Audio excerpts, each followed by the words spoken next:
والد صاحب تھے کون؟ ہاں ان کو موقع دیجیے. والد صاحب رحمۃ اللہ. جی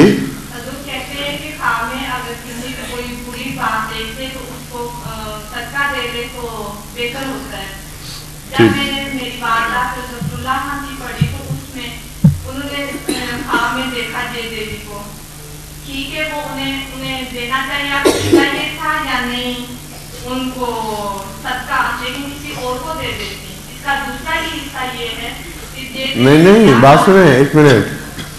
جس کو انہوں نے دینے سے انکار کیا تھا وہ صدقے کی اس کی تعریف کے اندر آتا نہیں تھا، کیونکہ ایک عورت وہموں میں ڈال کر ڈراوے دے کر پیسے وصول کرنا چاہتی، اس کو بلیک میل کہتے ہیں.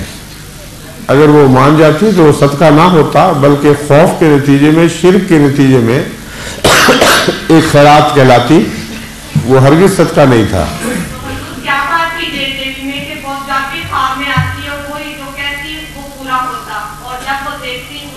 آپ بات سنیں نا، وہ تو خواب نہیں لاتی تھی. یہ اللہ تعالیٰ کی شان ہے، اس نے اپنے ایک بندے کی توحید کو آزمانے کے لیے ایسا کام کیا تھا. اس کو تو طاقت نہیں تھی، اس لیے اس کے غلط نتائج نہ نکالیں. اللہ تعالیٰ نے ان کی توحید کو آزمایا، اور بعض دفعہ خدا کے پاک بندے آزمائے جاتے ہیں، اور اس آزمائش پر پورا اترنے کے نتیجے میں ان کو ایسا بڑا انعام ملا کہ رہتی دنیا تک ان کا نام روشن کرنے والا بیٹا عطا ہوا. تو یہ تو اللہ کی طرف سے آزمائش تھی، ورنہ کسی عورت کو کہاں اختیار تھا کہ اس قسم کی خوابیں دکھاتی اور پھر ان کو خود پورا کروا دیتی. اگلا سوال 3 ہے ابھی خواتین، 2 اور ہیں.